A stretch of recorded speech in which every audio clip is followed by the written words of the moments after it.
Community Matters.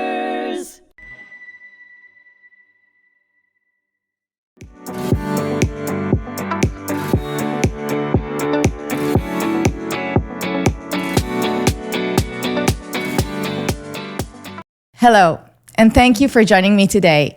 I'm your host, Gal Swisa Cohen, and on today's episode of The Israeli Bond on hmTv, my special guest, Emily Rahmilov, will join me for a conversation about her story of growing up in Israel and being raised by immigrant parents. Emily is a Shinshin on the Randy Wolbel-Malinsky Center for Israel delegation of the Sid Jacobson JCC. For those who may not know, Shinshin stands for Shnat Shirut, a year of service that some Israeli teens choose to spend a gap year of volunteering between finishing high school and their beginning of the army service. Emily chose to spend her year with us here in Long Island, helping us in the important mission of strengthening the connection between the Jewish community of the diaspora and the people of Israel, a bond that is meaningful, essential, and unbreakable. So thank you, Emily, for joining me today. Thank you for having me. I'm so glad that you're here. And before diving into your story, I would like to hear a little bit about your parents and your family in general. So your parents immigrated to Israel. Can you tell me a little bit about the reasons that made them come here or to Israel? Yes. So my parents used to live in Caucasus, which is a place that was a part of the Soviet Union at the time. They did Aliyah in 1993 to Israel, and they had their first daughter in Caucasus, so my oldest sister. So my parents always knew that they want to make Aliyah. They just felt out of Zionism, and they felt that this is the home for the Jewish people. And in the years before they did Aliyah, violent pogroms started to be in the area where they lived against Jews. So people used to go to break into Jews' houses, and in the purpose of hurting them. And there was several cases where Jews got killed in those violent pogroms. So that only made them, their decision stronger. And my aunt and my uncle and my dad's siblings did Aliyah 2 years before them to Israel. So my parents visited them a year before they did Aliyah, and they just fell in love with Israel. And it was just the main reason was out of Zionism and wanting to build their house and raise a family in the Jewish homeland. But it's a lot of things around that also made it stronger, the decision. Okay, so then they came to Israel, and I'm sure that a lot of Americans listeners can relate to this connection that they felt to Israel, the Zionism that they felt. So it made them come to Israel. Also, if I understand, they felt it would be a place that they will feel safer. And where in Israel they decided to move? Yes, so exactly what you said. They just felt that this is the safest place for them to live. And my dad's siblings, my uncle and my aunt, they lived in Ofakim. When they came to Israel, did Aliyah, they placed them in a different city, and then they decided to move to Ofakim. But because the country offered them free houses, discounted houses, so when my parents came to Israel, they lived with my uncle for a few months. And after a few months, they just bought 3 houses together, right? One near each other. So this is also how I grew up. It was pretty cool. My house in the middle, and my uncle and my aunt near me. And yeah, they moved to Ofakim because my dad's siblings were there, and they just bought 3 houses. And we're living there since then. Okay, so it sounds like in Ofakim, the government gave a cheaper housing. So this is why they also moved there. So it doesn't mean that you saw a lot of other immigrants like your parents also around you in Ofakim? Exactly. I feel like Ofakim is built out of like immigration families. We have a lot of people that immigrated from Ethiopia, from Russia, which is where near like my parents lived, Morocco. So it's like a city with a lot of immigrants and people that did Aliyah. Yeah, from many different places. Yeah. All Jews? Yes, all Jews. Okay. And can you tell us a little bit about how did it feel to grow up in this kind of environment? So I didn't give it much thought while growing up. But I guess that it gave me like a feeling that I'm not like weird or different or my family is, because like my friends' parents also did Aliyah, so their Hebrew is not that good. Like my parents learned how to speak Hebrew when they got to Israel, so they have like a Russian accent. It just felt, I don't know, like people around me understand me. So you felt belong, right? Yes. You didn't felt like other. This is really interesting. And also I think that a lot of the American listeners would relate to this kind of feeling of belonging. But it sounds like Ofakim is a little bit different than other cities in Israel. Have you noticed that as a child? Can you tell us a little bit if you did or if you don't? So have you noticed that? Yes. So first of all, Ofakim, it's a small city in the south. It's near Beersheba, and it's like 1.5 hours from the center of Israel, from Tel Aviv, from Jerusalem. And Ofakim is a periphery. A periphery refers to areas that are far from the economic and cultural center of the country. So I just feel like in Ofakim, because it's far away, people that live in like those areas, periphery cities, get less opportunities and options than people that lives in the big cities in the center, for example. What kind of opportunities you feel that are missing there? So I can give one example from like my high school experience. So every kid in high school has to choose one major that you want to major and study. So I had 3 options of subjects that I can choose like one of them and learn. And I personally didn't feel connected to any one of them. And the kid that my age and lives, for example, in Tel Aviv or Kfar Saba or like one of the big cities in Israel will probably get 10 different subjects that he can choose to learn. So I didn't had much opportunities for what I can. And how did you feel about that? I just felt like it's unfair because there's not much different between me and, again, like a kid my age that lives in Tel Aviv, for example. The only difference is where we live. It feels sucks that I don't have like the opportunity to choose what I want to learn. I just needed to like learn a subject that I didn't feel connected to for 2 years.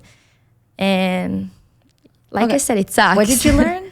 I learned, it's called like radio, it's, how to describe it? It's like radio communication. So I had to choose either biology, chemistry, or radio. And I chose radio because it was the one that I felt most like connected to. But again, if I had different opportunities and different like subjects, I will probably choose something else. Yeah, what would you like to choose? Psychology is something that sounds really interesting to me, or medic. Oh, really? Yes. So first of all, I'm glad that you learned radio because we're kind of in a radio here. Okay, and let's talk a little bit like on a broader scale of your childhood. So you're saying that you you felt that in high school you had a little bit less opportunities, living in the periphery. If you felt that maybe the life there are pushing you into one specific direction or kind of life, and how exactly did you feel about that? So I just felt like growing up in Ofakim really limited my options for the future. I can give like another example, youth movements. I was a part of the Israeli Scouts of Tzofim, and I feel like Tzofim is like a huge part of why I'm here right now on Long Island. And youth movements in Israel are a big part. Almost every kid goes to a youth movement. We have like a lot of different ones. And a youth movement, it's amazing because you get to develop yourself, your personality, and to meet a lot of people, and you develop your social skills. And in Ofakim, it's something that is not really developed. Kids don't know much about youth movements, and they're not very strong. For example, like in other cities, if you're not in Tzofim, then you're not cool. But in Ofakim, if you are in Tzofim, then you are not cool. Really? Yeah. So what other kids are doing? Not much. I don't know. It's not maybe, I don't know. It's just not a big part in Ofakim youth movements. People don't go there. So what their extra curriculum? Like what do they do after school? I'm guessing for teens, it's just hanging out with each other. Yeah, maybe this is like also part of the reason why like kids, teenagers in Ofakim and in those areas go to like bad places because they don't have the youth movement that gives them values and good stuff to like. And so how did you decide that you don't want to be with the cool kids and go to the Tzofim, which is like uncool? How did you decide to go to this path?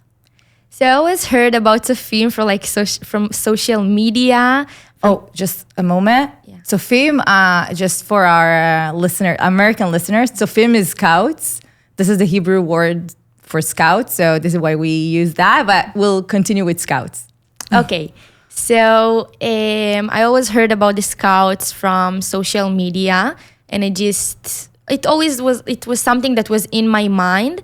And when I got to 9th grade, I saw like a poster that there is the first activity for the scouts this year, and I decided to go. I went also without my friends because it wasn't something that was interesting for them.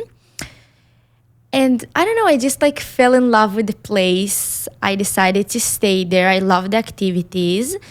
So in 9th grade, it's like the last year as a camper. And from 10th grade, you became a counselor. So I stayed for a year and then I became a counselor. At this part, I was the only one in my grade that was in the scouts.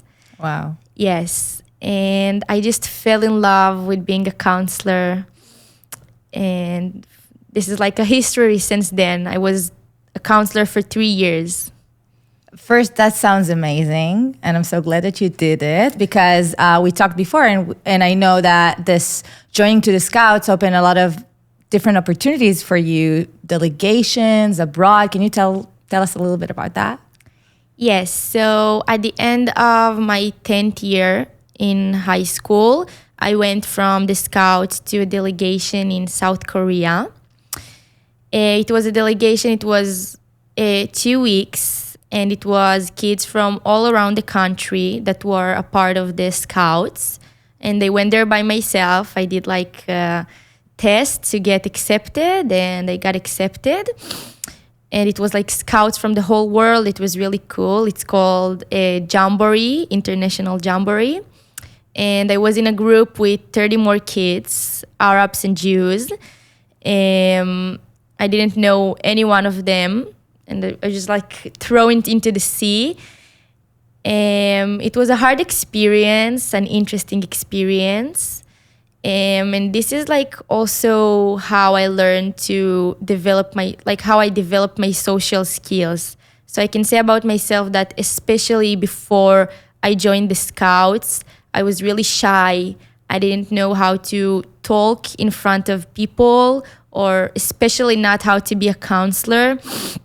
at my first year being a counselor, I was barely I didn't know how to talk with the kids, how to do the activities, but it's something that I learned while I was doing that. And in the delegation, I was very shy. I didn't know how to connect with people, how to make friends. And just in the last 2 days of the delegation, I was able to connect with some friends, and we're in touch until now. We met in Israel right before I got here to Long Island, and we're still keeping in touch. Can I ask, so if I understand, this delegation that came from Israel was from both Arab and Jewish students, right? Mm-hmm. So can I ask if you stayed in touch with some of the Arab students, or what kind of relationship you had inside this delegation with the Arab, the Jewish and the Arab students? So I'm not really keeping in touch with them. We didn't become that good of friends. But during the delegation, it didn't feel, it was half of us were Jews and half were Arabs. And it didn't feel like we were divided into two groups. So we were just one group. And it was really interesting to learn about them and about where they live and about their culture. It didn't feel odd. It felt like we're all kids at the same age that went through the other side of the world together to have this amazing experience. So you could sit next to an Arab friend and just talk with her, and you didn't feel afraid, or you didn't feel anything or that you're different from her? Maybe at the beginning it was a bit weird. At the trainings, we had some trainings before the delegation, because I grew up surrounded by the fear from Arabs and from the Arab language, from Arabic. But when we got to the delegation, when we got to South Korea, it didn't feel weird. It was pretty normal to just sit with them and be a delegation together. Because you're all from Israel at the end of the day. Yeah. Okay, great. And I want to take us a little bit further. So today, as I said before, you're a Shinshin in the Israeli delegation here in Long Island. Can you tell me a little bit about what made you decide that you want to spend, first of all, that you want to do a gap year, a shnat shirut, a year of service, and what made you come here for your year of service? So doing shnat shirut, a gap year, is a huge thing in Israel. And my tribe in the Scouts, my shevet, it's called shevet Komuna. Komuna, it's like Shinshinim. And this is how I got familiar with what is even a shnat shirut, what is a year of service. So I saw how some kids at age 18, after they graduate high school, leave everything behind and just come to Ofakim to help bring more people to the tribe, to the Scouts. This is how I also got to Tzofim, how I got to Scouts, because one of the Shinshinim was in my high school, and she gave me the poster that made me go eventually to Tzofim, to the Scouts. So this is how I got to know what is even being a Shinshin. And I also knew that I want to do it because it's something, it developed you, your personality, your social skills, you develop a lot of maturity and responsibility, and you also give to the society. So the whole thing about doing shnat shirut is to give something to the society without expect to get back. And I always knew that I want to do something like this.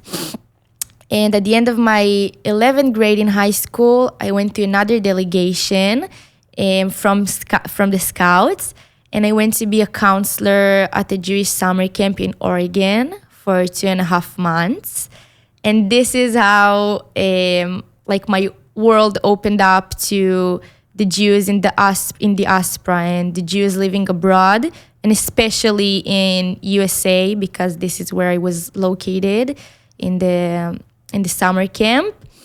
And when I was there, I was a counselor there, And I got to, first of all, this was my first time learning about the different ways to be like a Jew, the different Judaism paths, as being reformic or conservative. This is something that it's not very common in Israel, and especially where I live.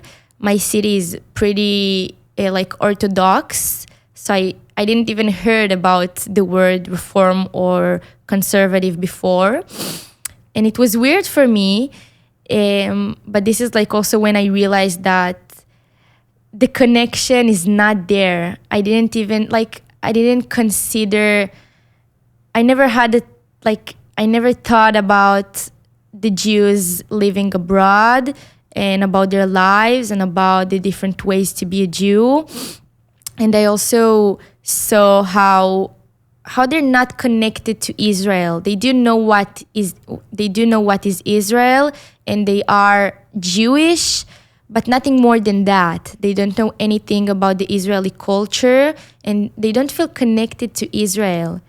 So I saw that a lot, that maybe their parents raised them to be Jews and to love Israel, but when they will grow up, it's something that will just disappear because they don't have this connection, the real connection to Israel. So you felt this, I believe, and this is why we're here also. So you felt this like obligation to make this connection or strengthen this connection between Israel and the Jews here. So beautiful that you like such a beautiful cause that made you come here, and I'm so glad. Before we're gonna finish our session, because we're running out of time, I'm gonna ask you 4 super quick questions. I want you to answer the first thing you have in mind, okay? Not think about it too much. And this is we're gonna close. So, swimming pool or going to the beach? Going to the beach. Okay, Jerusalem or Tel Aviv? Tel Aviv. Okay, what is one thing that you miss the most in Israel? My dogs. And what is the one thing that you already know that when you leave here at the end of the year, you'll miss the most? Chipotle. This is a good.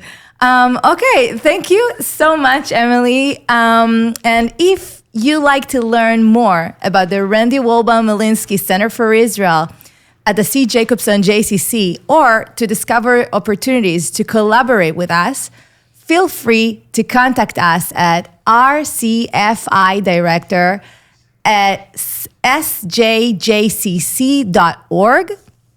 And thank you, Emily, for being with us today. And thank you for tuning in to this podcast of the Israeli Bond on hmTV. I appreciate my guest, Emily Rahmilov, for sharing some insights about your childhood, about your time in Ofakim and what made you come here. And if you enjoyed exploring the information, history, and stories in today's conversation, be sure to check out our other podcasts here on hmTV. Please subscribe, share, and stay connected for more engaging conversation. Until next time, take care and be well.